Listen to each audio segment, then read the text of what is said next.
Hello everyone, welcome back to your own channel. आज हम करने जा रहे हैं आपकी worksheet number 24 subject maths class 10th, हमारी डेट 3 सितंबर के लिए। तो चलिए शुरू करते हैं। आज की वर्कशीट में हम पढ़ेंगे सिमिलर ट्रायंगल्स के बारे में। ठीक है कि सिमिलर ट्रायंगल्स क्या होते हैं, क्या डिफरेंस होता है कॉन्ग्रुएंसी में और सिमिलैरिटी में, ये आज हम जानेंगे। देखिए, मान लीजिए आपने दो फिगर्स ली हैं, पॉलीगन्स लिए हैं दो। वो सिमिलर कब होंगे?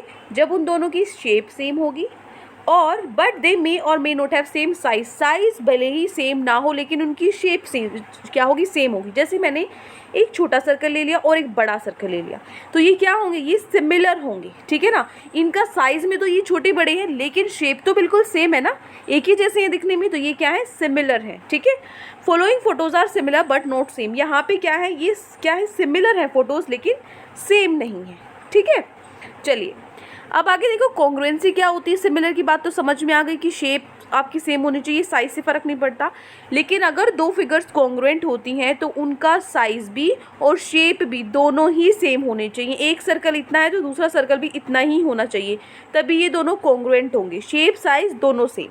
एग्जाम्पल जैसे पेयर ऑफ ईयरिंग्स है, जो आपके ईयरिंग्स होते हैं वो सेम शेप और साइज़ के होते हैं, वो कॉन्ग्रुएंट होते हैं। या फिर blank pages of same book, जो एक बुक है उसके पेजेस सारे क्या होते हैं? सेम होते हैं। ठीक है। साइज में कॉन्ग्रुएंट होते हैं वो। अगर हम उस लिखा हुआ है ना जो, उसको नेग्लेक्ट कर दें तो। क्लियर। चलिए अब आगे आता है सिमिलर ट्रायंगल्स के बारे में जानेंगे। सिमिलर ट्रायंगल्स की मतलब ये तो हमने देख लिया कि क्या होते हैं, साइज में शेप होते हैं, लेकिन क्वेश्चन किस तरीके के आते हैं वो हम देखेंगे। उससे पहले हम ये जान लेते हैं कि जो कॉरस्पॉन्डिंग साइड्स होती है सिमिलर ट्रायंगल्स की, वो सेम रेशियो में होती हैं और कॉरस्पॉन्डिंग एंगल्स इक्वल होते हैं। यहाँ से समझते हैं। देखिए सिमिलर ट्रायंगल्स में क्या क्या सिमिलरिटीज़ होती हैं। Similar triangles exact same shape के होते हैं लेकिन साइज डिफरेंट होता है। जैसे यहाँ पे रेड वाला है और ग्रीन वाला है, ग्रीन वाला छोटा है, रेड वाला बड़ा है, तो यहाँ पे जो एंगल्स हैं, जो एंगल है वो तो क्या होंगे? इक्वल होंगे। अभी अभी हमने पढ़ा था ना, कॉरस्पॉन्डिंग साइड्स ऑफ सिमिलर, जो साइड्स हैं उनका रेशियो इक्वल होगा। साइड्स इक्वल नहीं, उनका रेशियो इक्वल होगा और एंगल्स इक्वल होंगे लेकिन।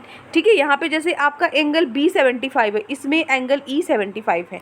यहाँ पे एंगल A65 है, यहाँ एंगल D65 है, तो angle A is equal to angle D हो गया, angle B is equal to E हो गया, दोनों 75 हैं, और C और F दोनों क्या है? 40 है, तो angle C is equal to F हो गया। ये तो हो गए एंगल्स इक्वल। अब साइड्स को देखें तो साइड्स यहाँ पे AB है, अपॉन AB, अपॉन में क्या आ जाएगा? ED। ठीक है ना। AB is equal to ED नहीं करोगे, ये 10 सेंटीमीटर, ये 5, इनका रेशियो इक्वल होता है। ठीक है ना। ये वाली साइड ली है कौन से एंगल? 75 और 65 वाले एंगल्स की ली है साइड, तो हमें भी यहाँ पर भी इन्हीं एंगल्स के बीच वाली साइड लेनी पड़ेगी। ठीक है। तो ये क्या होगा? AB upon ED is equal to किसके इक्वल होगा? BC अपॉन EF, और किसकी इक्वल होगा? AC अपॉन DF की इक्वल होगा। इनका रेशियो क्या होगा? इक्वल होगा। तो जो ट्राइंगल्स हैं ABC वो सिमिलर होगा DEF के, अगर ये दोनों कंडीशन हमारी पूरी हो जाती हैं। और सिमिलर को हम कैसे दिखाएंगे? इस तरीके से। ट्राइंगल ABC क्या है? सिमिलर का होता है ये वाला सिंबल। ठीक है। सिमिलर है ट्राइंगल PQR के। क्लियर। अब देखो कॉन्ग्रुएंट ट्राइंगल्स। कॉन्ग्रुएंट ट्राइंगल्स क्या होते हैं? Triangle is the closed figure having 3 sides and 3 angles. Triangle क्या है? जिसमें 3 साइड्स और 3 एंगल्स होते हैं। तो 2 ट्राइंगल्स कॉन्ग्रुएंट कब होंगे? अगर जितनी इनकी कॉरस्पॉन्डिंग साइड्स हैं और कॉरस्पॉन्डिंग एंगल्स हैं वो इक्वल होंगे। ठीक है ना। मतलब वहाँ पे क्या था? रेशियो इक्वल था। यहाँ पे रेशियो की बात नहीं है, पूरी की पूरी साइड्स बिल्कुल बराबर ही होनी चाहिए, इक्वल ही होनी चाहिए, एंगल्स भी और साइड भी, तभी वो कॉन्ग्रुएंट माने जाएंगे।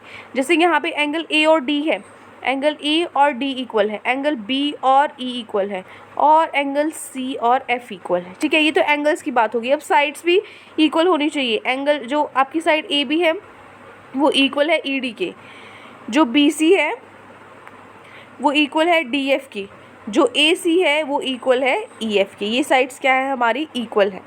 ठीक है। तो एंगल्स भी इक्वल है, सारी साइड्स भी इक्वल है, तो ABC है वो ट्राइंगल कॉन्ग्रुएंट होगा किसके? ट्राइंगल DEF के। ठीक है। और हम इसको कैसे लिख सकते हैं? ट्राइंगल ABC इस कॉन्ग्रुएंट को कैसे दिखाते हैं? इस तरीके से। सिमिलर को इस तरीके से दिखाते हैं, कॉन्ग्रुएंट को दो इक्वल के ऊपर हम सिमिलर का साइन लगाएंगे। ठीक है। ये होता है कॉन्ग्रुएंट। ठीक है। तो ट्राइंगल ABC कॉन्ग्रुएंट है ट्राइंगल PQR के। समझ आ गया। अब क्वेश्चंस पे चलते हैं। तो आज की वर्कशीट में आपकी 4 क्वेश्चंस गिवन है, 1 बाय 1 हम चारों क्वेश्चंस को करते हैं। पहले हमारा फर्स्ट क्वेश्चन यही है। ठीक है।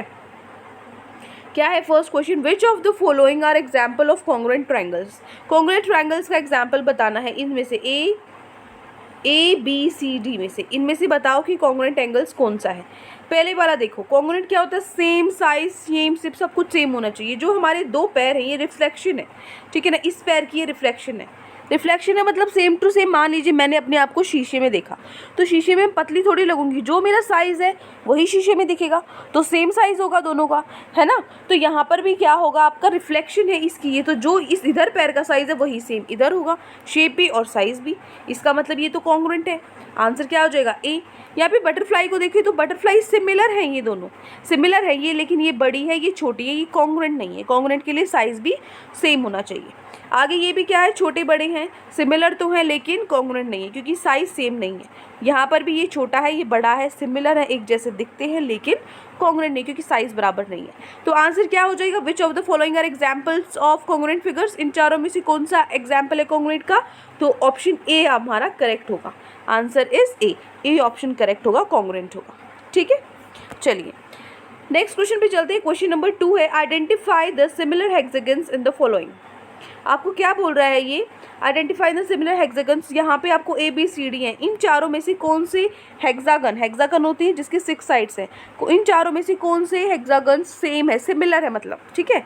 ए और बी को देखो, क्या यहाँ पे देखो साइज़ आपको शेप सेम लग रही है, देखो है तो हेक्सागन ये भी, लेकिन यहाँ पे देखो कितना ज़्यादा ब्रॉड है ये, ठीक है। ये यहाँ पे अलग है ना, और यहाँ पे अलग है। हेक्सागन देखना है हमें सिमिलर होनी चाहिए, तो देखो सी और डी वाला है ना, ये क्या है हमारे सिमिलर है, ठीक है। सिमिलर हेक्सागन्स कौन से हैं, आंसर क्या हो जाएगा सी। बिलो आपको यहाँ पे एक फिगर दी हुई है जिसमें आपको 2 ट्राइंगल्स दिए हुए हैं, इन 2 ट्राइंगल्स की साइड्स लिखी हुई हैं, ये 7 है, ये 12 है, ये 18 है। तो अगर ए बी सी और पी क्यू आर सिमिलर हैं, ये दोनों ट्राइंगल्स क्या है, सिमिलर है, मतलब शेप सेम है, साइज़ नहीं, ठीक है ना। तो लेंथ आपको निकालनी है पी क्यू की और क्यू आर की, ये दोनों लेंथ आपको इसकी निकालनी है। इसकी तो देखो तीनों साइड्स दे रखी हैं, लेकिन इसकी सिर्फ एक ही साइड दी हुई, बाकी की 2 साइड्स निकालनी है, ठीक है। तो सबसे पहले क्या करोगे, ये जो फिगर है ना, ये फिगर आप बनाओगे, ठीक है। इस फिगर बनाने के बाद नीचे हम क्वेश्चन को सॉल्व करेंगे। आंसर नंबर 3 क्या होगा, देखिए ये आपका आंसर नंबर 3, ठीक है। क्या बोल रहा है, पहले फिगर बना लेना वहाँ पे, ठीक है। जैसे यहाँ पे था ये 7 था और इधर आपका ये 18 था शायद से, है ना, मतलब ऊपर से फिगर बना लेना यहाँ पे। तो आप देखोगे ट्रायंगल ए बी सी और ट्रायंगल पी क्यू के R P Q P B R के अंदर क्या होगा, जो रेशियोज़ होता है, सिमिलर ट्रायंगल्स जो होते हैं, अगर ट्रायंगल ए बी सी और पी बी आर क्या है, सिमिलर हैं, तो सिमिलर ट्रायंगल्स में क्या होता है, साइड्स का रेशियो इक्वल होता है। तो तीनों साइड्स का रेशियो मैंने रख दिया है यहाँ पे, इनको इक्वल रख दिया है, ठीक है। फिर मैंने क्या किया, मैंने ये वाला ले लिया पहले, B C upon Q R is equal to A C upon P R. ये क्यों लिया आप कहोगे, कैसे पता लगा, क्योंकि मुझे क्यू आर निकालना है, तो जिसके अंदर क्यू आर और आर है वो पहले मैं ले लूँगी। क्यू आर और पी क्यू निकालना है ना, तो मैंने क्यू आर वाला ले लिया, ठीक है। तो A C B C equal to B C upon Q R is equal to A C upon P R.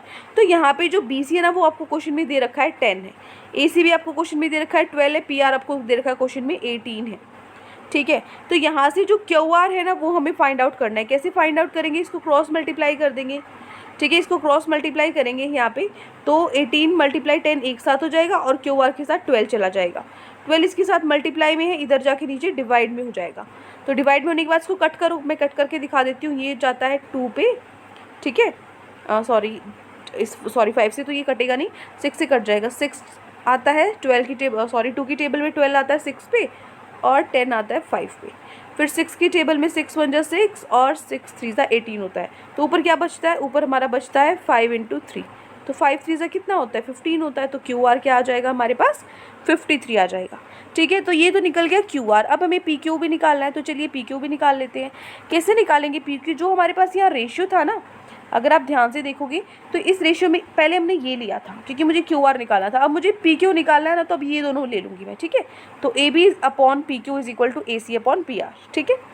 ये लेने के बाद हम क्या करेंगे, यहाँ ए बी क्वेश्चन में आपको लिखा हुआ है, साइड्स दे रखी है, जो ट्राइंगल बना हुआ है ना वहाँ पे लिखा हुआ है 7, ठीक है। वो ए बी साइड थी तो वो वहाँ से मैंने लिख दिया 7।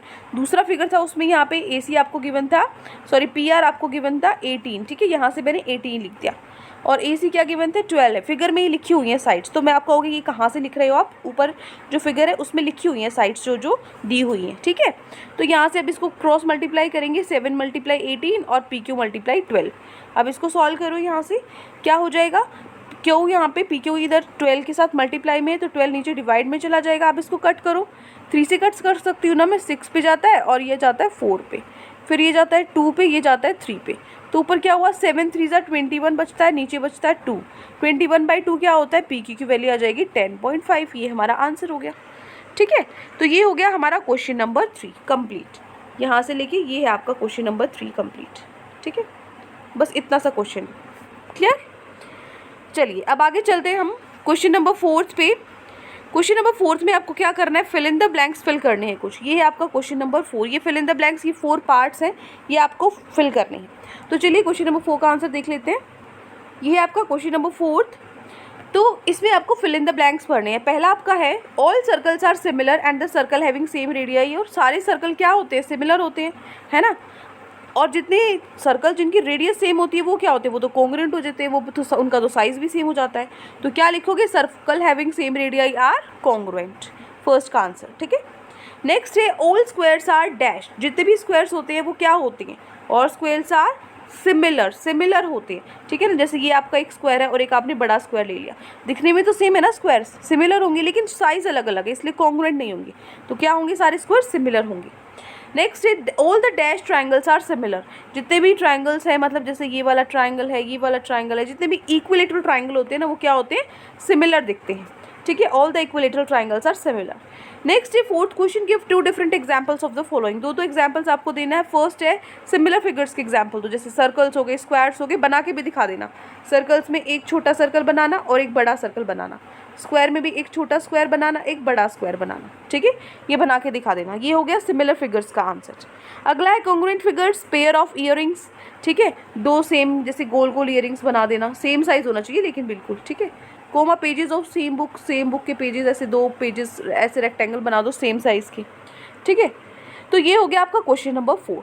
तो ये 4 क्वेश्चन आज आपकी वर्कशीट में गिवन थे। आई होप आपको अच्छे से समझ में आ गए हैं। कोई भी डाउट है किसी भी क्वेश्चन में तो कमेंट सेक्शन में आप मुझसे पूछ सकते हैं। और अगर आपको लेक्चर अच्छा लगे तो चैनल को सब्सक्राइब कर सकते हैं, वीडियो को लाइक कर सकते हैं। आज के लिए इतना ही, मिलते हैं नेक्स्ट वीडियो में। Till then take care, bye bye.